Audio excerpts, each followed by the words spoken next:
2. La construcción del consentimiento. ¿De qué modo se consumó la neoliberalización y quién la implementó? La respuesta, en países como Chile y Argentina en la década de 1970 fue tan simple como súbita, brutal y segura, esto es, mediante un golpe militar respaldado por las clases altas tradicionales, así como también por el gobierno estadounidense, seguido de una represión salvaje de todos los vínculos de solidaridad instaurados en el seno de la fuerza de trabajo y de los movimientos sociales urbanos que tanto habían amenazado su poder. Pero la revolución neoliberal que suele atribuirse a Thatcher y a Reagan, después de 1979 tuvo que consumarse a través de medios democráticos. Para que se produjera un giro de tal magnitud fue necesaria la previa construcción del consentimiento político a lo largo de un espectro lo bastante amplio de la población como para ganar las elecciones. Lo que Gramsci llama sentido común, definido como el sentido poseído en común, es lo que, de manera característica, cimienta el consentimiento. El sentido común se construye a partir de prácticas asentadas en el tiempo de socialización cultural a menudo hondamente enraizadas en tradiciones regionales o nacionales. No es lo mismo que el buen juicio, que puede construirse a partir de la implicación crítica con las cuestiones de actualidad. Por lo tanto, el sentido común puede engañar, ofuscar, o encubrir profundamente problemas reales bajo prejuicios culturales. 50.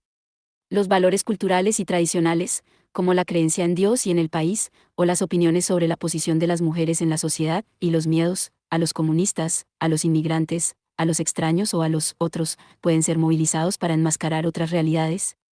Pueden invocarse eslóganes políticos que enmascaran estrategias específicas debajo de dispositivos retóricos imprecisos. La palabra, libertad, resuena tan ampliamente dentro del sentido común de los estadounidenses que se convierte en un botón que las élites pueden pulsar para acceder a las masas, con el fin de justificar prácticamente todo. 51. De este modo, Bush pudo justificar retrospectivamente la guerra de Irak. Gramsci concluía, por lo tanto, que las cuestiones políticas se convierten en insolubles cuando se disfrazan como culturales. 52. Al tratar de comprender la construcción del consentimiento político, debemos aprender a extraer significados políticos de sus integumentos. 53. Culturales. Así pues, ¿cómo, entonces, se generó el grado suficiente de consentimiento popular preciso para legitimar el giro neoliberal? Los canales a través de los cuales se llevó esto a cabo fueron diversos. Poderosas influencias ideológicas circularon a través de las corporaciones, de los medios de comunicación y de las numerosas instituciones que constituyen la sociedad civil, como universidades, escuelas, iglesias y asociaciones profesionales. Gracias a la larga marcha de las ideas neoliberales a través de estas instituciones, que Hayek ya había vaticinado en 1947, así como a la organización de think tanks, con el respaldo y la financiación de las corporaciones, a la captura de ciertos segmentos de los medios de comunicación y a la conversión de muchos intelectuales a modos de pensar neoliberales, se creó un clima de opinión que apoyaba al neoliberalismo como el exclusivo garante de la libertad. Estos movimientos se consolidaron con posterioridad mediante la captura de partidos políticos y, por fin, del poder estatal. La apelación a las tradiciones y a los valores culturales fue muy importante en este proceso. Un proyecto manifiesto sobre la restauración del poder económico en beneficio de una pequeña élite probablemente no cosecharía un gran apoyo popular. Pero una tentativa programática para hacer avanzar la causa de las libertades individuales podría atraer a una base muy amplia de la población y de este modo encubrir la ofensiva encaminada a restaurar el poder de clase. Por otro lado, una vez que el aparato estatal efectuase el giro neoliberal, podía utilizar sus poderes de persuasión, cooptación, de soborno y de amenaza para mantener el clima de consentimiento necesario para perpetuar su poder. Tal y como veremos, este fue el punto fuerte particular de Thatcher y de Reagan. ¿Cómo, entonces, negoció este giro el neoliberalismo para desplazar de manera tan arrolladora al liberalismo embridado? En algunos casos, la respuesta descansa en buena medida en el uso de la fuerza, ya sea militar, como en Chile, o financiera, como ocurre a través de las operaciones del FMI en Mozambique o en Filipinas. La coerción puede producir una aceptación fatalista, incluso abyecta, de la idea de que no había ni hay alternativa, tal y como Margaret Thatcher continúa insistiendo. La construcción activa de consentimiento también ha variado de un lugar a otro. Asimismo, gracias a la actividad de los múltiples movimientos opositores existentes, el consentimiento a menudo se ha marchitado o ha fracasado en diferentes lugares. Pero debemos Podemos mirar más allá de estos mecanismos culturales e ideológicos infinitamente variados, con independencia de la importancia que tengan, y centrar la atención en las cualidades de la experiencia cotidiana en aras a identificar mejor las bases materiales de la construcción del consentimiento. Y es, en este nivel, el de la experiencia de la vida cotidiana bajo el capitalismo en la década de 1970, en el que empezamos a ver de qué modo el neoliberalismo penetró en el sentido común. En muchas partes del mundo el efecto ha sido que cada vez más se ha considerado como una forma necesaria, incluso plenamente natural, de regular el orden social. Todo movimiento político que sostenga que las libertades individuales son sacrosantas es vulnerable a ser incorporado al redil neoliberal. Por ejemplo, las revueltas políticas que barrieron el mundo en 1968 estuvieron declinadas, de manera muy acusada, con el deseo de conseguir una mayor libertad individual. Esta afirmación resulta inapelable respecto a los movimientos estudiantiles, como los animados por el Movimiento por la Libertad de Expresión, en Berkeley en la década de 1960, o los que tomaron las calles en París, en Berlín y en Bangkok y que fueron tan despiadadamente batidos a tiros en Ciudad de México poco antes de los Juegos Olímpicos de 1968. Demandaban libertad frente a los constreñimientos paternos, educativos, corporativos, burocráticos y estatales. Pero el movimiento del 68 también tenía la justicia social como objetivo político fundamental. Sin embargo, los valores de la libertad individual y de la justicia social no son necesariamente compatibles. La búsqueda de la justicia social presupone vínculos de solidaridad social y una disposición a sumergir las carencias, necesidades y deseos individuales en la causa de una lucha algo más general por la igualdad social o la justicia medioambiental, por citar dos ejemplos. Los objetivos de la justicia social y de la libertad individual se fundieron de manera tensa en el movimiento del 68. Esta tensión se tornó más evidente en la tirante relación que se estableció entre la izquierda tradicional, la fuerza de trabajo organizada y los partidos políticos que apoyaban los vínculos institucionalizados de solidaridad social, y el movimiento estudiantil deseoso de libertades individuales. La sospecha y la hostilidad que separaron a estas dos facciones en Francia, por ejemplo, la distancia que surgió entre el Partido Comunista y el movimiento estudiantil, durante los acontecimientos de 1968 es un claro ejemplo de la misma. Aunque no es imposible salvar tales diferencias, tampoco es difícil ver de qué modo ambos podrían ser empujados a quedar atrapados en las mismas. La retórica neoliberal, con su énfasis fundacional en las libertades individuales, tiene el poder de escindir el libertarismo, la política de la identidad, el multiculturalismo y, eventualmente, el consumismo narcisista de las fuerzas sociales alineadas en pro de la justicia social a través de la conquista del poder estatal. Por ejemplo, hace mucho tiempo que se demostró extremadamente difícil forjar en el seno de la izquierda estadounidense la disciplina colectiva requerida para que la acción política logre alcanzar la justicia social sin atentar contra el deseo de los actores políticos de obtener libertad individual y el pleno reconocimiento y expresión de las identidades particulares. El neoliberalismo no crea tales distinciones, pero puede explotarlas fácilmente, cuando no fomentarlas. A principios de la década de 1970, aquellos que aspiraban a la libertad individual y a la justicia social, pudieron hacer causa común frente a lo que muchos percibían como un enemigo común.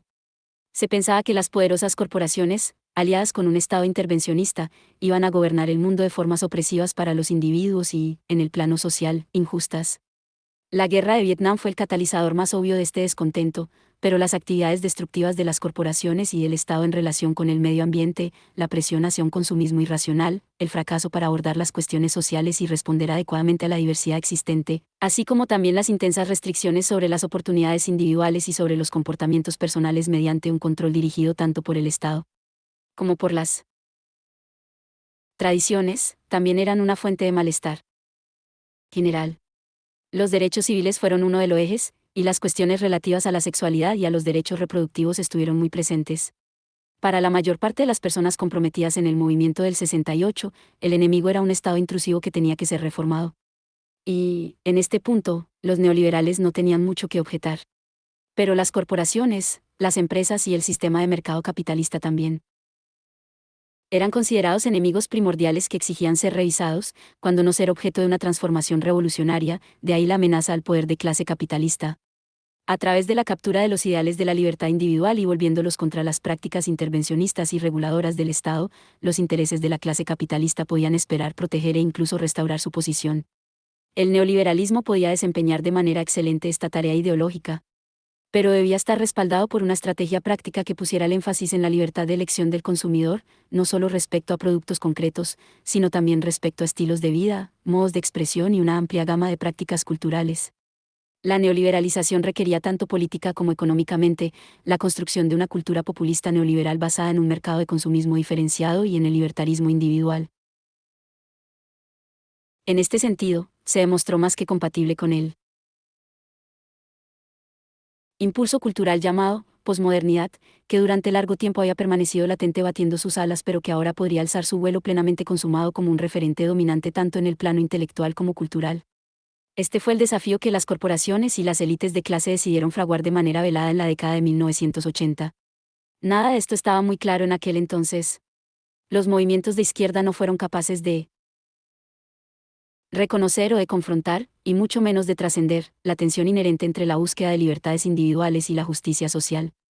Pero sospecho que de manera intuitiva el problema era bastante nítido para muchos de los miembros de las clases altas, incluso aquellos que nunca habían leído a Hayek o siquiera oído hablar de la teoría neoliberal. Quisiera ilustrar esta idea mediante un análisis comparativo del giro neoliberal en Estados Unidos y en Gran Bretaña en los turbulentos años de la década de 1970. En el caso de Estados Unidos, comienzo con una nota confidencial enviada por Louis Powell a la Cámara de Comercio estadounidense en agosto de 1971. Powell, a punto de ser elevado al Tribunal Supremo por Richard Nixon, sostenía que la crítica y la oposición al sistema de la libre empresa estadounidense había llegado demasiado lejos y que, había llegado el momento, de hecho, ya era tarde, para que la sabiduría, la inteligencia y los recursos de las empresas estadounidenses pudieran ser lanzados contra aquellos que lo destruirían. Powell sostenía que la acción individual era insuficiente. La fuerza, escribió, descansa en la organización, en una meticulosa planificación a largo plazo y en la implementación, en concordancia con una acción proseguida durante un periodo indefinido de años, en un nivel de financiación únicamente alcanzable mediante el esfuerzo conjunto, y en el poder político, únicamente alcanzable a través de la unidad de acción y de las organizaciones nacionales. La Cámara Nacional de Comercio, aseveraba, debía encabezar el asalto a las instituciones más importantes, universidades, escuelas, medios de comunicación, publicidad, tribunales, en aras a cuestionar el modo de pensar de los individuos, acerca de la empresa, la ley, la cultura, y el individuo. Las empresas estadounidenses no carecían de recursos para realizar un esfuerzo de esta envergadura, particularmente si se hacía un fondo común. 54. ¿En qué medida influyó directamente esta llamada a implicarse en una guerra de clase? Es difícil de decir. Pero sabemos con seguridad que la Cámara de Comercio estadounidense expandió seguidamente la lista de sus integrantes de cerca de 60.000 empresas en 1972 a cerca de 250.000, 10 años después. Junto con la National Association of Manufacturers, que se desplazó a Washington en 1972, acumuló una poderosa fuerza reivindicativa para presionar al Congreso y para estimular actividades de investigación. En 1972 se fundó la Business Roundtable, una organización de altos directivos, comprometida con la búsqueda agresiva de poder político para la corporación, y desde entonces se convirtió en el eje de la acción colectiva en pro de los intereses de los negocios. Las empresas implicadas sumaban un valor, cercano a la mitad del PIB de Estados Unidos, durante la década de 1970, y tenían un gasto anual próximo a $900 millones, una suma muy elevada para la época, en asuntos políticos. Gracias al apoyo empresarial se constituyeron think tanks, como la Heritage Foundation, el Hoover Institute, el Center for the Study of American Business, y el American Enterprise Institute con la finalidad tanto de crear polémica como, cuando fuera necesario como en el caso del National Bureau of Economic Research, BER, de ensamblar estudios técnicos y empíricos serios y argumentos filosófico-políticos en general en apoyo de las políticas neoliberales. Casi la mitad de la financiación del sumamente respetado BER provenía de las compañías que encabezan la lista de Fortune 500. Gracias a su elevado grado de integración en la comunidad académica, el MER iba a tener un impacto muy significativo en el pensamiento generado en los departamentos de economía y en las escuelas empresariales de las universidades más importantes en el campo de la investigación. Con una abundante financiación proporcionada por algunos individuos muy ricos, como el cervecero Joseph Kors, que posteriormente se convirtió en miembro del grupo asesor más íntimo de Reagan, y por sus fundaciones, por ejemplo, Olin, Skeif, Smith Richardson, Future Atabal Trust, apareció un aluvión de folletos y de libros, del que Anarchy State and Utopia, 1977, de Robert Nozick sea quizá el más leído y apreciado, en apoyo de los valores neoliberales. Una versión televisiva de Fritochus de Milton Friedman fue financiada con una beca de Skeif en 1977. El negocio consistía, concluye Blaise, en aprender a usar el dinero como una clase. 55. Al escoger las universidades como un lugar merecedor de una particular atención, Powell señalaba una oportunidad y apuntaba también a una cuestión singular, ya que de hecho ellas eran un foco de sentimiento anticorporativo y antiestatal. Los estudiantes de Santa Bárbara habían incendiado el edificio del Bank of America situado en el campus universitario y habían enterrado ceremoniosamente un coche en la playa. Pero muchos estudiantes eran, y todavía son, ricos y privilegiados, o al menos de clase media, y en Estados Unidos los valores de la libertad individual han sido celebrados desde hace mucho tiempo, en la música y en la cultura popular, como fundamentales. Las temáticas del neoliberalismo podían encontrar aquí un terreno fértil en el que propagarse. Powell no defendía la extensión del poder estatal, pero las empresas debían cultivar diligentemente el Estado y utilizarlo cuando fuera necesario, con agresividad y determinación. 56.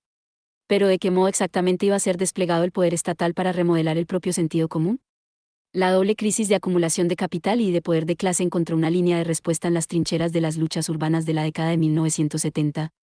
La crisis fiscal de la ciudad de Nueva York fue un caso simbólico. La reestructuración capitalista y la desindustrialización habían venido erosionando durante varios años la base económica de la ciudad, y la acelerada suburbanización había sumido en la pobreza a gran parte de la población del centro de la ciudad. Fruto de estos procesos fue un beligerante descontento social entre los sectores marginados durante la década de 1960 que definió lo que vino a conocerse como la crisis urbana, debido a la emergencia de problemas similares en muchas ciudades de Estados Unidos. La expansión del empleo público y de la provisión pública de bienes y servicios, facilitada en parte por una generosa financiación federal, fue considerada como la solución adecuada. Pero ante las dificultades fiscales que se le presentaba, el presidente Nixon declaró sin más el fin de la crisis a principios de la década de 1970. Si bien no dejaba de ser una novedad para muchos moradores de la ciudad, en efecto, señalaba la disminución de la ayuda federal. Cuando la recesión cobró mayor intensidad, la brecha entre los ingresos y los gastos en el presupuesto de la ciudad de Nueva York, que ya era extensa a causa del abuso del crédito durante mucho tiempo, se incrementó. En un principio, las instituciones financieras estuvieron dispuestas a cubrir este agujero, pero en 1975 una potente camarilla de bancos de inversión, encabezados por el banquero Walter Listan, de Citibank, se negó a refinanciar la deuda y empujó a la ciudad a una quiebra técnica. La operación de rescate, organizada para salvar a la ciudad, conllevó la creación de nuevas instituciones que asumieran la gestión del presupuesto de la ciudad. Primero reclamaron que los impuestos municipales se dedicaran en primer lugar a pagar a los titulares de bonos y después que el resto se destinase a los servicios esenciales de la ciudad. Esta operación se saldó con la frustración de las aspiraciones de los fuertes sindicatos de los trabajadores municipales, con la imposición de medidas de congelación salarial y con recortes en el empleo público y en la provisión de servicios sociales, educación, sanidad pública, servicios de transporte, y con la imposición de tasas a los usuarios. Por vez primera se introdujeron tasas de matriculación en el sistema de la Universidad de CUNY. El ultraje final llegó con la exigencia de que los sindicatos municipales debían invertir sus fondos de pensiones en bonos de la ciudad. Así pues, los sindicatos se encontraron en la tesitura de que si no moderaban sus demandas se enfrentarían a la perspectiva de perder sus fondos de pensiones a causa de la quiebra de la ciudad. 57. Esto equivalió a un golpe perpetrado por las instituciones financieras contra el gobierno democráticamente elegido de la ciudad de Nueva York, y no fue menos efectivo que el golpe militar que previamente se había producido en Chile. En medio de una crisis fiscal, la riqueza era redistribuida hacia las clases altas. En opinión de Sevin, la crisis de Nueva York fue sintomática de una emergente estrategia de deflación ligada a una redistribución regresiva de la renta, la riqueza y el poder. Fue, quizá, una temprana y decisiva batalla de una nueva guerra, cuyo objetivo era demostrar a otros que lo que estaba sucediendo en Nueva York podría, y en algunos casos así sucedió, ocurrirles también a ellos. 58. El hecho de si todas las personas implicadas en la negociación de este compromiso fiscal lo entendieron como una estrategia para restaurar el poder de clase, es una pregunta abierta. La necesidad de mantener la disciplina fiscal es una cuestión preocupante en sí misma y no entraña necesariamente, al igual que el monetarismo de manera más general, una redistribución regresiva. Es difícil de creer que, por ejemplo, Félix Rahatan, representante del Banco Mercantil que negoció el acuerdo entre la ciudad, el Estado y las instituciones financieras, tuviera en mente la restauración del poder de clase. La única forma en la que él podía salvar a la ciudad era contentando a los bancos de inversión, aunque eso supusiera disminuir la calidad de vida de la mayoría de los neoyorquinos. Pero la restauración del poder de clase era casi con toda seguridad en lo que estaban pensando los responsables de los bancos de inversión, como Walter Listan. Después de todo, él había equiparado todas las formas de intervención gubernativa presentes en Estados Unidos y en Gran Bretaña con el comunismo. Y, casi con toda seguridad, también, era el objetivo de William Simon, secretario del Departamento del Tesoro en el gobierno del presidente Ford, que posteriormente se convirtió en el presidente de la ultraconservadora Olin Foundation. Viendo con aprobación el desarrollo de los acontecimientos en Chile, recomendó con vehemencia al presidente Ford que se negara a prestar auxilio a la ciudad. Ford o City, Drop Dead, Ford dice a la ciudad, muérete, fue el titular de New York Daily News. Los términos de cualquier operación de rescate, señaló, debían ser tan punitivos, y toda la experiencia tan dolorosa, que ninguna ciudad, ni ninguna subdivisión política tuviera jamás la tentación de seguir el mismo camino. 59. Aunque la resistencia a las medidas de austeridad fue generalizada, de acuerdo con Freeman, solo pudo ralentizar la contrarrevolución desde arriba, pero no pararla. En apenas unos años, muchas de las conquistas históricas de la clase obrera de Nueva York fueron suprimidas. Gran parte de la infraestructura social de la ciudad fue reducida y la infraestructura física, por ejemplo, el sistema de transporte suburbano, sufrió un acusado deterioro por la falta de inversión o incluso de medidas de mantenimiento. La vida cotidiana en Nueva York acabó siendo penosa y el ambiente social y cívico se tornó huraño. El gobierno de la ciudad, el movimiento obrero municipal y la clase obrera neoyorquina fueron efectivamente despojados de gran parte del poder que habían acumulado durante las 3 décadas anteriores. 60. La desmoralizada clase obrera neoyorquina aceptó a regañadientes la nueva realidad. Pero los bancos de inversión de Nueva York no se marcharon de la ciudad. No iban a dejar escapar la oportunidad de reestructurar la ciudad de maneras que podían convenir a su agenda. La creación de un clima óptimo para los negocios era prioritaria. Esto significó utilizar los recursos públicos para construir infraestructuras adecuadas a los negocios, en particular en materia de telecomunicaciones, que fueron acompañadas de incentivos fiscales y de subvenciones destinadas a las empresas capitalistas. El sistema del bienestar corporativo sustituyó al sistema del bienestar para la población. Las instituciones de élite neoyorquinas fueron movilizadas para vender la imagen de la ciudad como centro cultural y destino turístico, inventando el famoso logo, I Love New York. Las élites dominantes cambiaron de opinión, a menudo con reticencias, para apoyar la apertura del campo cultural a todo tipo de corrientes cosmopolitas diversas. La exploración narcisista del yo, la sexualidad y la identidad se convirtieron en el leitmotiv de la cultura urbana burguesa. La libertad y la licencia artísticas promovidas por las poderosas instituciones culturales de la ciudad condujeron, en efecto, a la neoliberalización de la cultura. La delirante Nueva York, por utilizar la memorable frase de Renko Olas, erosionó la memoria colectiva de la democrática Nueva York. 61. Las élites de la ciudad accedieron, aunque no sin batallar, a la demanda de diversificación de los estilos de vida, incluidos los ligados a la preferencia sexual y al género, y crecieron las opciones de consumo alternativo especializado, en áreas como la producción cultural. Nueva York se convirtió en el epicentro de la experimentación cultural e intelectual posmoderna. Entretanto, los bancos de inversión reconstruyeron la economía de la ciudad en torno a las actividades financieras, los servicios auxiliares como la asistencia legal y los medios de comunicación, muchos de los cuales revivieron gracias al proceso de financiarización en marcha, y un consumismo diversificado, proceso en el que jugó un papel prominente la rehabilitación de los barrios y la gentrification.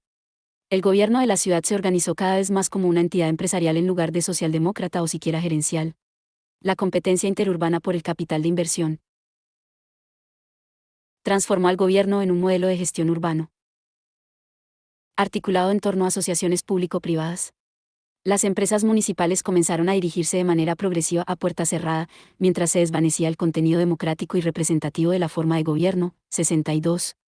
La clase obrera, así como los inmigrantes pertenecientes a las minorías étnicas de la ciudad, fueron empujados a las sombras, vapuleados por los estragos del racismo y de la epidemia de crack de proporciones épicas que se registró durante la década de 1980 y que dejó a muchos jóvenes muertos, en la cárcel o viviendo en la calle, solo para acabar siendo azotados de nuevo por la epidemia del SIDA que comenzó a dejar sentir su incidencia en la década de 1990.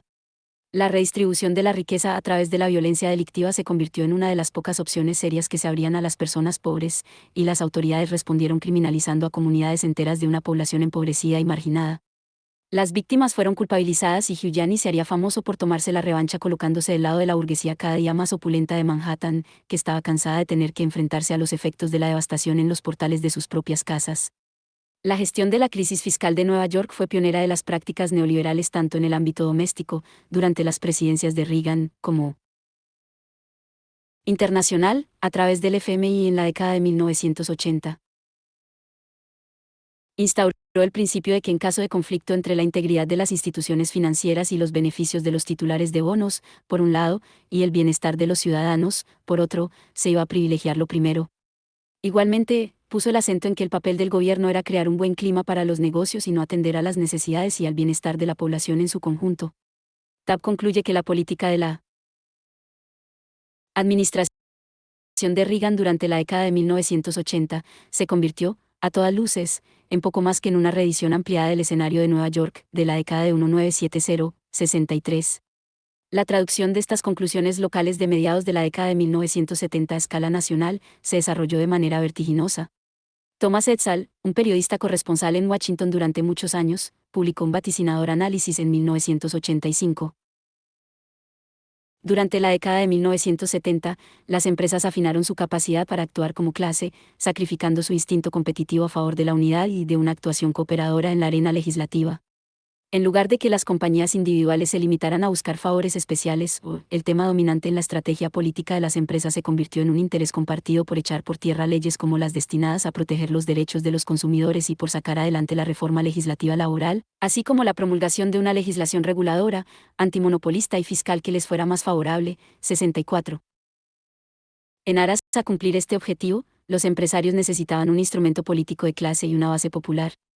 Así pues, trataron activamente de capturar al Partido Republicano y de convertirlo en su propio instrumento.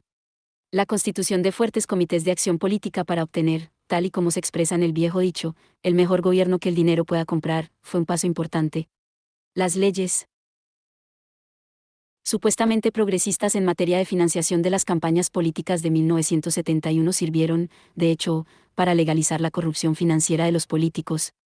En 1976, el Tribunal Supremo comenzó a promulgar una serie de dictámenes de carácter crucial en los que por vez primera se establecía que el derecho de las compañías a realizar contribuciones ilimitadas a los partidos políticos así como a los comités de acción política, se hallaba protegido por la primera enmienda, que garantizaba el derecho de los individuos, en este caso, las empresas, a la libertad de expresión. 65. Los comités de acción política, CAP, podían, por lo tanto, asegurar el dominio financiero de ambos partidos políticos por parte de intereses corporativos, de la clase adinerada y de las asociaciones profesionales. Los CAP corporativos, que en 1974 alcanzaban la cifra de 89, ascendían en 1982 a 1.467. Aunque estos comités estaban dispuestos a suministrar fondos a los altos cargos de ambos partidos con tal de que sirvieran a sus intereses, también se inclinaron de manera sistemática hacia los candidatos de derecha de ambas formaciones políticas. A finales de la década de 1970, Reagan, que entonces era gobernador de California, y William Simon, al que ya nos hemos referido, se tomaron la molestia de instar a los CAP a que dirigieran sus esfuerzos hacia la financiación de los candidatos republicanos simpatizantes de la derecha. 66. El límite de $5.000 de impuesto a cada contribución del CAP a un solo individuo obligó a los comités de las distintas compañías e industrias a trabajar conjuntamente, y esto conllevó a que se forjaran alianzas basadas en la clase en lugar de en los intereses particulares. La disposición del Partido Republicano a convertirse en el representante de sus votantes pertenecientes a la clase dominante durante este periodo contrastaba, en opinión de Edsall, con la actitud ideológicamente ambivalente de los demócratas, lo cual explica el hecho de que su vinculación con diversos colectivos de la sociedad era difusa y porque ninguno de esos grupos, mujeres, negros, obreros, ancianos, hispanos, organizaciones políticas urbanas, era claramente más numeroso que el resto. Por otro lado, la dependencia de los demócratas de contribuciones, cuantiosas, hizo a muchos de ellos sumamente vulnerables a la influencia directa de los intereses empresariales. 67. Aunque el Partido Demócrata tenía una base popular, no podía seguir fácilmente una línea política anticapitalista o anticorporativa sin cercenar de este modo totalmente sus conexiones con poderosos intereses financieros. No obstante, si quería conquistar efectivamente el poder, el Partido Republicano necesitaba una sólida base electoral. La búsqueda por parte de los republicanos de una alianza con la derecha cristiana se produjo aproximadamente en esa misma época. La derecha cristiana no había estado activa en la esfera política en el pasado, pero la fundación de la mayoría moral, por Jerry Falwell como movimiento político en 1978, supuso un vuelco en esta actitud. El Partido Republicano ahora tenía su base cristiana. También apeló al nacionalismo cultural de las clases obreras blancas y a su hostigado sentido de superioridad moral, hostigado, porque esta clase vivía en condiciones de inseguridad económica crónica y se sentía excluida de muchos de los beneficios que eran distribuidos a través de políticas de acción afirmativa, así como de otros programas estatales. Esta base política podía ser movilizada a través de una actitud positiva hacia la religión y el nacionalismo cultural y, en términos negativos, a través de un racismo, una homofobia y un antifeminismo latentes, cuando no estridentes. El problema no eran el capitalismo y la neoliberalización de la cultura, sino los liberales, que habían utilizado un excesivo poder estatal para amparar a ciertos grupos, negros, mujeres, ecologistas, etc. Un movimiento, con una sólida financiación, de intelectuales neoconservadores, reunidos alrededor de Irving Kristol y Norman Padgeretz y de la revista Kaamanteri, en apoyo de la moralidad y de los valores tradicionales, daba su credibilidad a estas tesis. Apoyaban el giro neoliberal en la esfera económica pero no así en la cultural, y vilipendiaban los excesos intervencionistas de la denominada élite liberal, enturbiando notablemente lo que el término liberal podría significar. De este modo, se conseguía desviar la atención del capitalismo y del poder corporativo como si nada tuvieran que ver con los problemas económicos ni culturales que estaban creando el mercantilismo desenfrenado y el individualismo. A partir de este momento se produjo la firme consolidación de la atroz alianza entre las grandes empresas y los cristianos conservadores respaldada por los neoconservadores, que finalmente, en particular después de 1990, consiguió erradicar todos los elementos liberales del Partido Republicano, muy significativos e influyentes en la década de 1960, y que convirtió a este en la fuerza electoral de derecha relativamente homogénea que hoy conocemos, 68. No era la primera vez ni, es de temer, será la última en la historia en que un grupo social ha sido convencido para votar en contra de sus intereses materiales, económicos y de clase por razones culturales, nacionalistas y religiosas. Sin embargo, en algunos casos, tal vez resulte más apropiado sustituir la palabra convencidos por elegidos, ya que existen abundantes indicios de que los cristianos evangélicos, los cuales no representan más del 20% de la población, que constituyen el núcleo de la mayoría moral, abrazaron con entusiasmo la alianza con las grandes empresas y con el Partido Republicano como un medio para dar un mayor impulso a su agenda moral y evangélica. Sin lugar a dudas, de esto se trataba en el caso de la oscura y reservada organización de cristianos conservadores que constituyó el Council for National Policy, fundando en 1981, para diseñar estrategias sobre cómo hacer virar el país hacia la derecha, 69.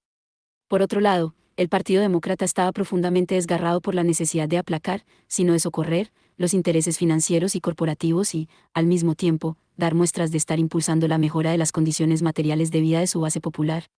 Durante la presidencia de Clinton, el partido terminó por anteponer lo primero a lo segundo y de este modo cayó de lleno en el redil neoliberal a la hora de prescribir e implementar sus políticas, como, por ejemplo, en el caso de la reforma del sistema de bienestar, 70. Sin embargo, como demuestra el caso de Felix Rahatan, no está claro que esta fuera la agenda de Clinton desde el principio. Enfrentado a la necesidad de superar un déficit insondable y de despertar el crecimiento económico, la única vía económica plausible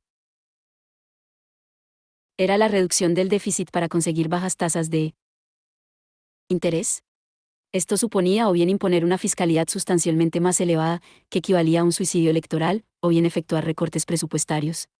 Tomar el segundo camino implicó, en opinión de Yergan y de Stanislaw, traicionar a su electorado tradicional para no contravenir los caprichos de los ricos, si bien, tal y como posteriormente confesó Joseph Stiglitz, que fue presidente del Consejo de Asesores Económicos de Clinton, ¿nos las arreglamos para ir apretando el cinturón a los pobres a medida que aflojábamos el de los ricos? 71. En efecto, la política social se dejó al cuidado de los titulares de bonos de Wall Street, de manera muy similar a lo que había ocurrido en la ciudad de Nueva York anteriormente, con consecuencias predecibles.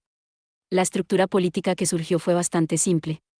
El Partido Republicano pudo movilizar ingentes recursos financieros así como su base popular para votar contra sus intereses materiales, apoyándose en argumentos culturales y religiosos, mientras que el Partido Demócrata no podía permitirse atender a las necesidades materiales de su tradicional base popular, por ejemplo, un sistema nacional de asistencia sanitaria, ante el miedo a perjudicar los intereses de la clase capitalista. Dada esta asimetría, la hegemonía política del Partido Republicano se volvió más segura. La elección de Reagan en 1980 fue solo el primer paso en el largo proceso de consolidar el cambio político necesario para apoyar el giro de Volcker hacia el monetarismo y la priorización de la lucha contra la inflación. Las políticas de Reagan, observó Edsall en aquel tiempo, se concentraron en imprimir un impulso general de reducción del alcance y del contenido de la regulación federal en materias relativas a la industria, el medio ambiente, las condiciones laborales, la asistencia sanitaria y la relación entre comprador y vendedor. Los principales medios utilizados fueron los recortes presupuestarios y la desregulación, así como el nombramiento de personas en las entidades públicas con tendencias opuestas a la regulación y favorables a la industria, para ocupar posiciones clave. 72. El National Labor Relations Board, establecido para reglamentar las relaciones entre el capital y la fuerza de trabajo en los centros de trabajo en la década de 1930, fue convertido por los cargos designados por Reagan en un vehículo para atacar y regular los derechos de los trabajadores en el preciso momento en el que la actividad empresarial estaba siendo desregulada. 73. En 1983, se tardó menos de 6 meses en revertir casi el 40% de las decisiones que habían sido tomadas en la década de 1970 y que a la luz de los intereses comerciales eran demasiado favorables a la fuerza de trabajo. Reagan interpretaba que toda regulación, excepto la relativa a la fuerza de trabajo, era negativa. La Office of Management and Budget recibió la orden de realizar exhaustivos análisis basados en el coste-beneficio de todas las propuestas reguladoras, pasadas y presentes. Si no podía demostrarse que los beneficios de las regulaciones cedían claramente a los costes, entonces la propuesta debía desecharse. Por si no era suficiente, se llevaron a cabo cuidadosas revisiones del Código Tributario, principalmente en lo que respecta a la amortización de las inversiones, que permitieron que muchas corporaciones no tuvieran que pagar ningún tipo de impuesto en absoluto a la vez que se reducía el tipo impositivo del 78 al 28% para los individuos situados en el tramo de rentas más elevadas, lo cual demostró que se trataba de un intento de restaurar el poder de clase, véase figura 1.7. Y peor aún, se transmitieron gratuitamente activos públicos al dominio privado. Por ejemplo, gran parte de los adelantos más decisivos en la investigación farmacéutica habían sido financiados por el National Institute of Health en colaboración con las compañías farmacéuticas. Sin embargo, en 1978 se permitió a las compañías recibir todos los beneficios de la explotación de los derechos sobre las patentes sin devolver ninguna cantidad al Estado, asegurando, a partir de entonces, una industria de altos, y sumamente subsidiados, beneficios. 74. Pero para poder llevar a cabo todo esto, era necesario meter en cintura a la fuerza de trabajo y a las organizaciones obreras, y hacer que se conformaran con el nuevo orden social. Si la ciudad de Nueva York había sido pionera al conseguir disciplinar al fuerte movimiento sindical municipal entre 1975 y 1977, Reagan adoptó la misma receta a escala nacional, domeñando a los controladores aéreos en 1981 y dejando claro a los sindicatos que no eran bienvenidos como integrantes de los consejos internos del gobierno. El inestable acuerdo que había regido las relaciones entre el poder corporativo y sindical durante la década de 1960 había concluido. Con unas tasas de desempleo en plena efervescencia que alcanzaban el 10% a mediados de la década de 1980, el momento era propicio para atacar todas las formas de organización obrera y recortar sus derechos conquistados así como su poder. El traslado de la actividad industrial desde el Sindicado Nordeste a los estados del sur del país, en los que prácticamente no se registraba sindicación y donde existía una mano de obra dispuesta a trabajar, cuando no más allá de las fronteras estatales, a México y el sudeste de Asia, se convirtió en una práctica común, subvencionada por una fiscalidad favorable para las nuevas inversiones, y ayudada por el nuevo predominio de las finanzas sobre la producción como eje del poder de clase capitalista. La desindustrialización de las antiguas principales regiones industriales fuertemente sindicalizadas, el llamado Rust Belt, el cinturón de la industria pesada y la producción en masa situado en los estados nororientales del país en torno a los grandes lagos, desposeyó de su poder a la fuerza de trabajo. Las compañías podían amenazar a los trabajadores cuando se produjeran paros en las plantas de producción o desafiar, y generalmente ganar, a los huelguistas en caso necesario, por ejemplo, en la industria del carbón. Igualmente, en este caso, lo importante no era solo el uso de la porra, ya que había un gran número de zanahorias que ofrecer a los trabajadores individuales para romper la acción colectiva. Las rígidas reglas de los sindicatos y sus estructuras burocráticas les hacían vulnerables al ataque. A menudo, la falta de flexibilidad era una desventaja tan importante para los trabajadores individuales como para el capital. La pura demanda de una especialización flexible en los procesos de trabajo y de la contratación de una jornada laboral flexible podía convertirse en una parte de la retórica neoliberal que podía ser convincente para algunos trabajadores individuales, en particular para los que habían sido privados de los beneficios exclusivos que en ocasiones confería esa fuerte sindicación. Una mayor autonomía y libertad de acción en el mercado laboral podían revenderse como una virtud tanto para el capitalismo como para la mano de obra, y tampoco en este caso fue difícil integrar los valores liberales en el sentido común de gran parte de la fuerza de trabajo. Comprender de qué modo esta activa potencialidad fue convertida en un sistema de acumulación flexible generador de una gran explotación, pues todos los beneficios procedentes de la progresiva flexibilidad en la distribución del trabajo, tanto en el espacio como en el tiempo, revirtieron en el capital, resulta fundamental para explicar por qué los salarios reales, excepto durante un breve periodo de la década de 1990, se mantuvieron estancados o disminuyeron al mismo tiempo que se redujeron los beneficios sociales. La teoría neoliberal sostiene, porque así le conviene, que el desempleo es siempre voluntario. El trabajo, de acuerdo con sus postulados, tiene un precio mínimo, por debajo del cual se prefiere no trabajar. El desempleo aparece porque el precio mínimo del trabajo es demasiado alto. En la medida en que el precio mínimo es parcialmente sufragado por los ingresos provenientes del estado del bienestar, y, en este sentido, abundan las historias de reinas del estado del bienestar, que conducen Cadillacs, cobra sentido el argumento de que la reforma neoliberal llevada a cabo por Clinton del estado del bienestar tal y como lo conocemos, debe ser un paso crucial para la reducción del desempleo. Todo esto demandaba algún fundamento, y la guerra de las ideas desempeñó un papel importante para cubrir esta necesidad. En opinión de Blaise, las ideas económicas orquestadas en apoyo al giro neoliberal consistían en una compleja fusión de monetarismo, Friedman, expectativas racionales, Robert Lucas, elección pública, James Buchanan, y Gordon Tallack, y las ideas elaboradas por Arthur Lafar en torno a las políticas por el lado de la oferta, menos respetables pero en absoluto carentes de poder de influencia, quien llegó a sugerir que los efectos incentivadores de los recortes fiscales incrementarían hasta tal punto la actividad económica que harían crecer automáticamente los ingresos tributarios. Reagan estaba enamorado de esta idea. La hebra común más admisible de estos argumentos descansaba en que la intervención del gobierno era el problema en lugar de la solución, y que una política monetaria de estabilidad, sumada a recortes radicales en los impuestos para los tramos de renta más elevados, produciría una economía más próspera, al no distorsionar los incentivos de la actividad empresarial. 75. La prensa financiera, con The Wall Street Journal muy a la cabeza, asumió estas ideas convirtiéndose en una abierta defensora de la neoliberalización como solución necesaria a todos los males económicos. La difusión popular de estas ideas vino de la mano de prolíficos escritores como George Gildar, financiado con fondos destinados a los think tanks, mientras las escuelas de estudios empresariales que emergieron en prestigiosas universidades como Stanford y Harvard gracias a la generosa financiación brindada por corporaciones y fundaciones, se convirtieron en centros de la ortodoxia neoliberal desde el preciso momento en que abrieron sus puertas. Establecer la cartografía de la expansión de las ideas es siempre una tarea ardua, pero en 1990 prácticamente la mayoría de los departamentos de economía de las universidades más importantes dedicadas a la investigación, así como también las escuelas de estudios empresariales, estaban dominadas por formas de pensamiento neoliberal. La importancia de este hecho no debería subestimarse. Las universidades estadounidenses dedicadas a la investigación eran y son campos de entrenamiento para muchos estudiantes extranjeros que se llevan a sus países de origen lo aprendido. Las figuras clave de la adaptación de Chile y de México al neoliberalismo fueron, por ejemplo, economistas formados en Estados Unidos, así como también a las instituciones internacionales en las que se integran como el FMI, el Banco Mundial y la ONU. En mi opinión, la clara conclusión es que, durante la década de 1970, el ala política del sector corporativo nacional, en palabras de Edsall, organizó una de las campañas más destacables en la búsqueda de poder habida en tiempos recientes.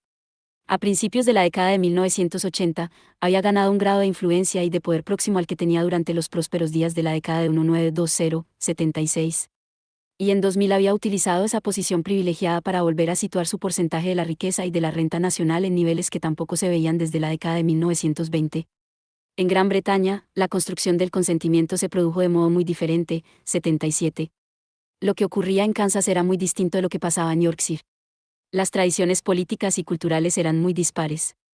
En Gran Bretaña no hay una derecha cristiana a la que dirigirse o a la que movilizar detrás de una mayoría moral. El poder corporativo era poco inclinado a apoyar un abierto activismo político, sus contribuciones a los partidos políticos eran mínimas, y en su lugar prefería ejercer su influencia a través de las redes de clase y de privilegios que desde hacía largo tiempo conectaban el gobierno, la academia, el poder judicial y el inamovible funcionariado, que en aquellos momentos todavía conservaba su tradicional independencia, con los líderes industriales y financieros. La situación política también era radicalmente distinta, puesto que el Partido Laborista había sido concebido desde hacía mucho tiempo como un instrumento de poder de la clase obrera al servicio de fuertes sindicatos, a menudo muy combativos. En consecuencia, la estructura del estado del bienestar que se había desarrollado en Gran Bretaña era mucho más elaborada y extensa de lo que jamás se podría haber soñado en Estados Unidos. Los pesos pesados de la economía, el carbón, el acero y la industria automovilística, estaban nacionalizados, y una gran parte de las viviendas disponibles pertenecían al sector público. Además, desde la década de 1930, el Partido Laborista había cimentado significativos reductos de poder en el ámbito del gobierno municipal, estando el Ayuntamiento de Londres, presidido por Herbert Morrison, a la vanguardia de este proceso desde la década de 1930. Los vínculos de solidaridad construidos a través del movimiento sindical y de los gobiernos municipales eran rotundamente manifiestos. Incluso el Partido Conservador, durante los largos periodos en los que asumió el poder después de la Segunda Guerra Mundial, se abstuvo mucho de emprender ningún intento de desmantelar el estado de bienestar que había heredado. El gobierno laborista de la década de 1960 se había negado a enviar tropas a Vietnam, lo que salvó al país de sufrir los traumas domésticos directos que hubiera generado la participación en una guerra impopular. Después de la Segunda Guerra Mundial, Gran Bretaña había accedido, si bien de manera reacia, y en algunas ocasiones no sin una violenta lucha y sin los bruscos empellones de Estados Unidos, a llevar a cabo la descolonización, y después de la malograda aventura de Suez en 1956, fue progresivamente despojándose, también con frecuencia a regañadientes, de buena parte del manto del poder imperial directo. La retirada de sus fuerzas del este de Suez en la década de 1960 fue una señal importante de este proceso. A partir de entonces, Gran Bretaña en la mayoría de las ocasiones iba a participar como un socio subalterno dentro de la OTAN bajo el paraguas imperial de la potencia estadounidense. Pero Gran Bretaña seguía efectivamente protegiendo su presencia colonial en gran parte de lo que había sido su imperio y de este modo con frecuencia se veía envuelta en disputas con otras grandes potencias, como, por ejemplo, en la sangrienta Guerra Civil de Nigeria tras la tentativa de Biafra de separarse. La cuestión de las relaciones y de la responsabilidad de Gran Bretaña hacia sus excolonias fue a menudo tensa, tanto en casa como en el extranjero. Las estructuras neocoloniales de explotación comercial se vieron en múltiples ocasiones intensificadas en lugar de erradicadas. Pero las corrientes migratorias que fluían desde las excolonias hacia Gran Bretaña comenzaban a devolver a la metrópoli las secuelas del imperio por nuevos caminos. El vestigio más importante de la presencia imperial británica fue la continuación del papel de la City de Londres como centro de las finanzas internacionales. Durante la década de 1960, esto cobró una progresiva importancia a medida que el Reino Unido se apuraba para proteger y reforzar la posición de la City respecto a las potencias emergentes del capital financiero global. Este proceso generó una serie de contradicciones importantes. La protección del capital financiero, a través de la manipulación de los tipos de interés, en la mayoría de las ocasiones entraba en conflicto con las necesidades del capital industrial doméstico, provocando, pues, una división estructural dentro de la clase capitalista, y, en ocasiones, impedía la expansión del mercado doméstico, restringiendo el crédito. El compromiso de mantener una libra fuerte socavaba la posición de la industria del país en el mercado de las exportaciones y contribuyó a generar las crisis de la balanza de pagos registradas en la década de 1970. Asimismo, afloraron contradicciones entre el liberalismo embriagado, vigente en el ámbito interno, y el liberalismo del libre mercado del capital financiero con base en Londres que operaba en la escena mundial. La City de Londres, el centro financiero, había favorecido durante largo tiempo las políticas monetaristas en detrimento de las keynesianas y, por lo tanto, formaba un bastión de resistencia frente al liberalismo embriagado. El estado del bienestar construido en Gran Bretaña tras la Segunda Guerra Mundial nunca fue del agrado de todos. A través de los medios de comunicación circulaban fuertes corrientes críticas, con el sumamente respetado Financial Times a la cabeza, que cada vez estaban más subordinadas a los intereses financieros. El individualismo, la libertad y los derechos se describían como términos opuestos a la asfixiante ineptitud burocrática del aparato estatal y al opresivo poder sindical. Estas críticas se generalizaron por todo el país a lo largo de la década de 1960 y se hicieron todavía más enérgicas durante los días grises del estancamiento económico que marcó la década de 1970. La gente temió entonces que Gran Bretaña se estuviera convirtiendo en un estado corporativista, abocado a una gris mediocridad. 78.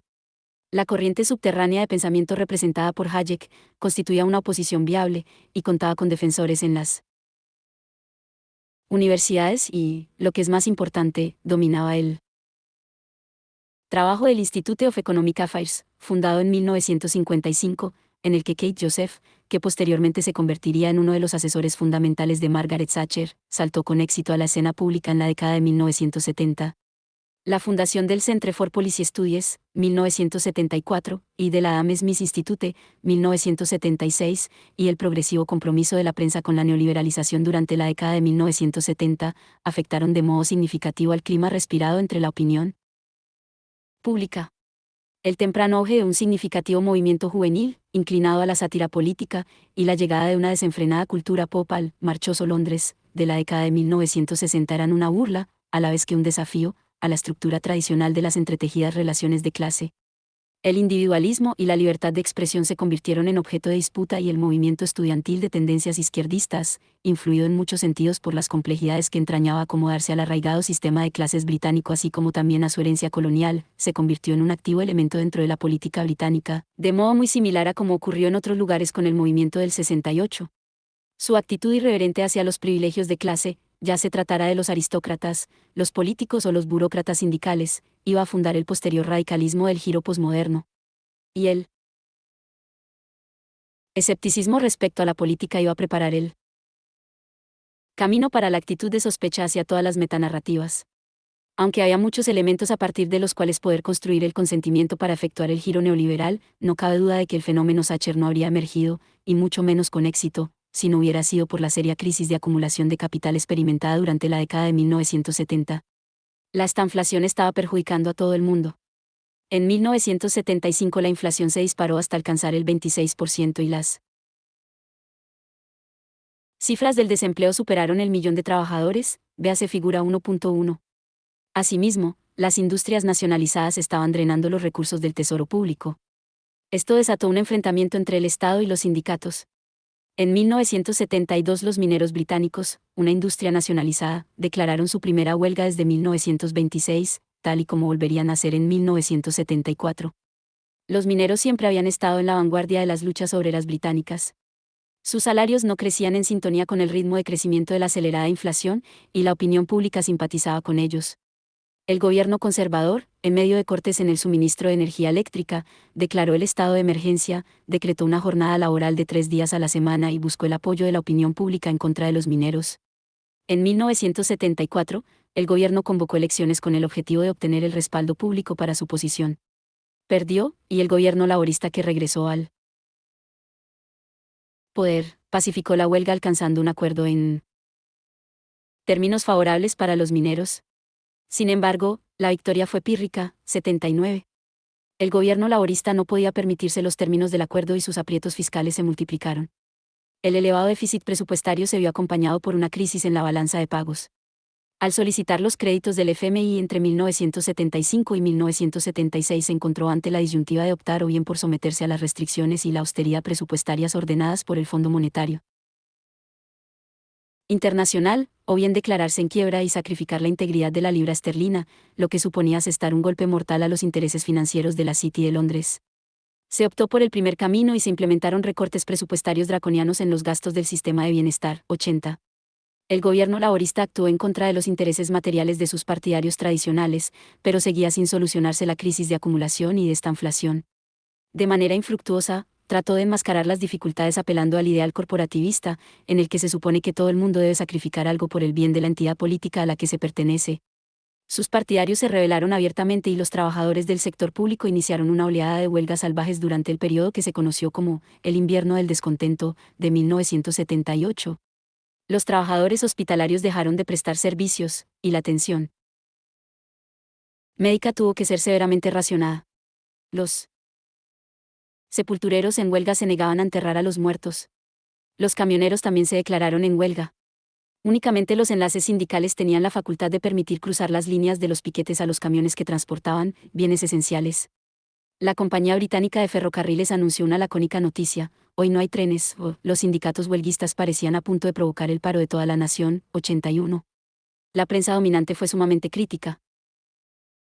con los sindicatos, que eran tachados de codiciosos y alborotadores, y el apoyo de la opinión pública se fue a pique. El gobierno laborista cayó y, en las elecciones que sucedieron a su caída, Margaret Thatcher obtuvo una significativa mayoría con un mandato claro por parte de sus votantes de clase media para domesticar el poder sindical en el sector público. Los aspectos comunes entre los casos del Reino Unido y de Estados Unidos descansan, de manera más notable, en el campo de las relaciones laborales y en la lucha contra la inflación. Respecto a esto último, Thatcher puso a la orden del día el monetarismo y el estricto control presupuestario.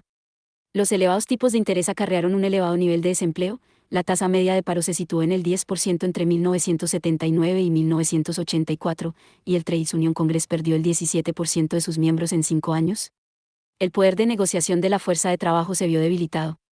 Alan Badd, asesor económico de Thatcher, indicó más tarde que las políticas efectuadas en la década de 1980 consistentes en combatir la inflación restringiendo la economía y el gasto público, eran un modo encubierto de golpear a los trabajadores. Gran Bretaña creó lo que Marx denominó un ejército industrial de reserva, cuyo resultado, en su opinión, era socavar el poder de la fuerza de trabajo y a partir de ese momento permitir a los capitalistas obtener beneficios fáciles. Y en una acción que emulaba la provocación de Reagan hacia la PACHCO en 1981, Thatcher provocó el estallido de una huelga de mineros en 1984 anunciando una oleada de despidos y el cierre de las minas. El carbón importado era más barato. La huelga se dilató durante casi un año y, a pesar de recabar una gran simpatía y apoyo de la opinión pública, los mineros perdieron. Se había roto la defensa de un elemento medular del movimiento obrero británico, 82. Thatcher redujo todavía más el poder sindical abriendo el Reino Unido a la competencia y a la inversión extranjera. Durante la década de 1980, la competencia extranjera demolió gran parte de la industria tradicional británica, la industria siderúrgica, Sheffield, y los astilleros, Glasgow, prácticamente desaparecieron en unos pocos años llevándose consigo una buena parte del poder sindical. Thatcher destruyó efectivamente la nacionalizada industria automovilística nativa del Reino Unido, que tenía fuertes sindicatos y tradiciones obreras militantes, y en su lugar ofreció el Reino Unido como plataforma marítima para que las compañías automovilísticas japonesas buscaran su acceso a Europa, 83. Estas empresas construyeron sus plantas en zonas rurales y contrataron a trabajadores no sindicados que acataran el régimen de relaciones laborales de Japón. El efecto global fue transformar el Reino Unido en un país de salarios relativamente bajos y con una fuerza de trabajo sumamente sumisa, en relación con el resto de Europa, en un plazo de 10 años. Cuando Thatcher dejó el poder, la incidencia de las huelgas había caído a una décima parte de sus niveles anteriores. Había erradicado la inflación, había domeñado el poder de los sindicatos, amansado a la fuerza de trabajo y, en el proceso, había construido el consentimiento de la clase media para sus políticas. Pero Thatcher tenía que librar la batalla en otros frentes. En más de un municipio, se había desatado una magnífica acción desde la retaguardia contra las políticas neoliberales. Sheffield, el ayuntamiento de Greater London, que Thatcher tuvo que abolir en aras a conseguir sus objetivos más amplios en la década de 1980, y Liverpool, donde la mitad de los concejales tuvieron que ser encarcelados, constituyeron centros activos de resistencia en que los ideales de un nuevo socialismo municipal si bien fueron llevados a la práctica, luego fueron perseguidos hasta ser finalmente aplastados a mediados de la década de 1980-84. Thatcher comenzó su ofensiva recortando salvajemente la financiación proveniente del gobierno central a los municipios, pero varios de ellos respondieron limitándose a incrementar los impuestos sobre la propiedad, lo que la obligó a legislar contra el derecho de los municipios a efectuar tales incrementos, tildando peyorativamente a los ayuntamientos obreros progresistas de izquierdistas chiflados, una frase que la prensa dominada por los conservadores recogió con agrado. Se planteó entonces imponer los principios neoliberales a través de una reforma de la financiación municipal. Ella propuso el poll tax, un impuesto regresivo de contribución personal, en lugar de un impuesto sobre la propiedad, que restringiría los gastos municipales a cambio de hacer pagar a cada residente. Esto provocó un gran enfrentamiento político que influyó en la muerte política de Thatcher. Thatcher también tenía la intención de privatizar todos los sectores de la economía de titularidad pública. Las ventas engordarían las arcas públicas y liberarían al gobierno de onerosas obligaciones futuras por las pérdidas de las empresas. Estas empresas dirigidas por el Estado tenían que ser adecuadamente preparadas para la privatización, lo que suponía reducir sus deudas y mejorar su eficiencia y sus costes organizativos, a menudo mediante la eliminación de empleos.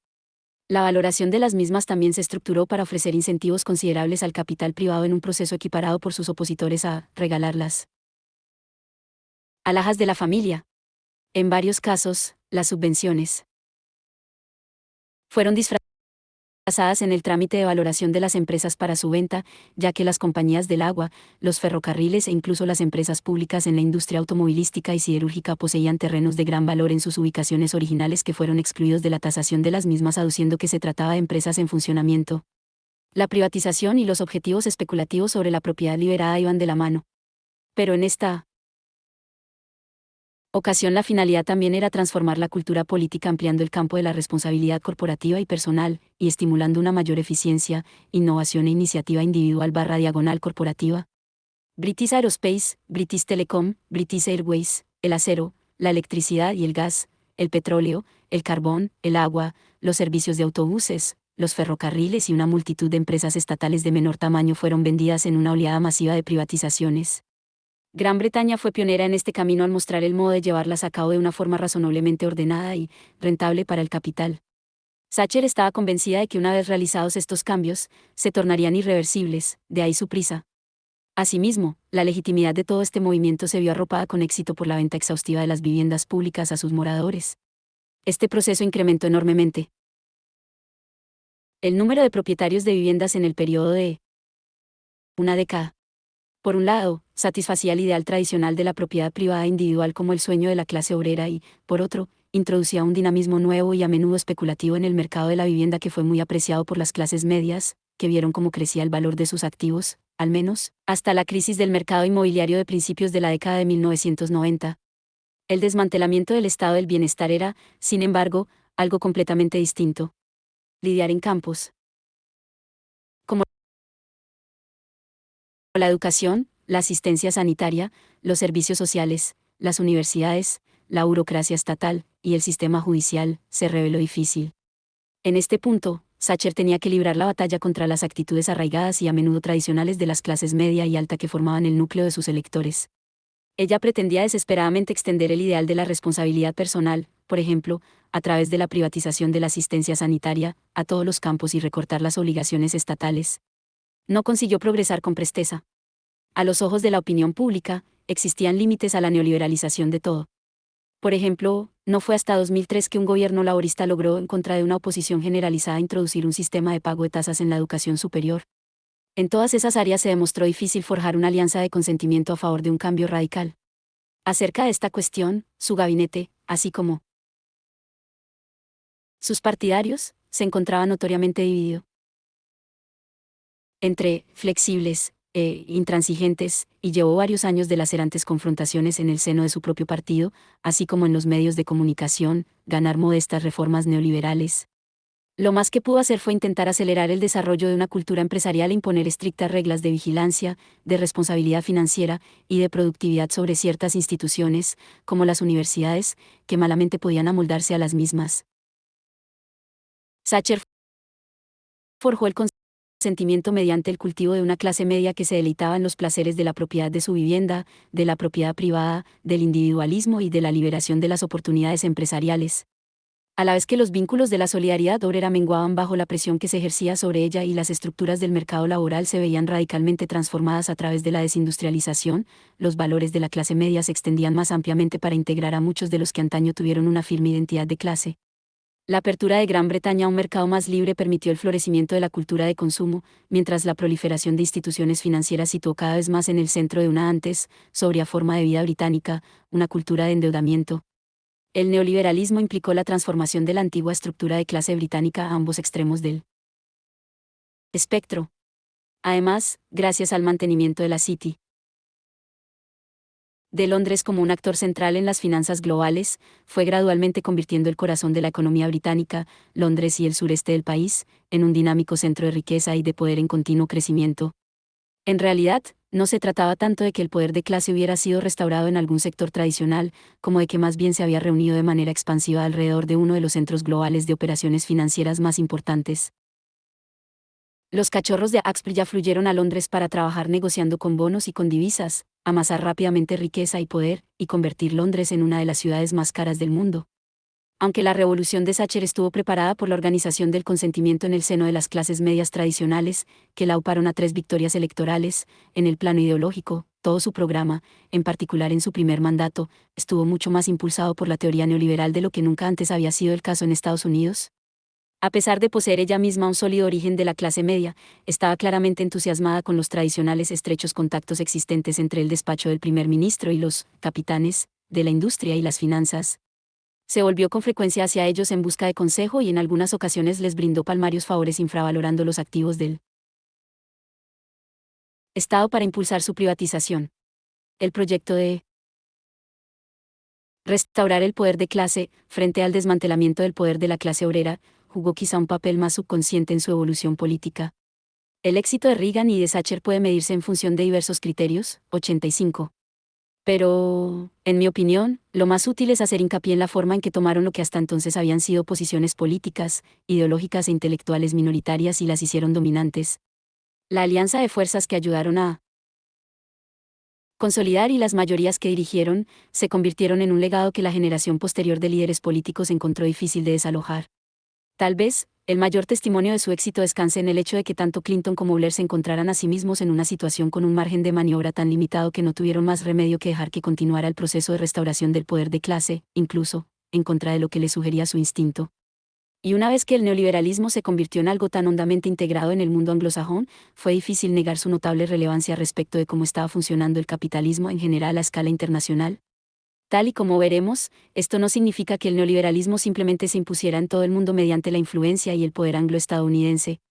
El análisis de ambos casos demuestra que las circunstancias internas y la naturaleza posterior del giro neoliberal fueron muy diferentes en Gran Bretaña y en Estados Unidos y, por ende, debemos presumir que las fuerzas internas así como también las influencias y las imposiciones externas han desempeñado un papel específico también en otras partes.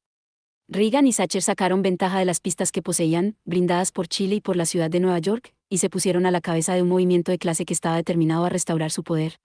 Su genialidad consistió en crear un legado y una tradición que atrapó a los políticos posteriores en una red de constreñimientos de los que no pudieron escapar fácilmente. Aquellos que lo siguieron, como Clinton y Blair, poco podían hacer más que continuar con la buena marcha de la neoliberalización, les gustase o no. 3. El Estado neoliberal.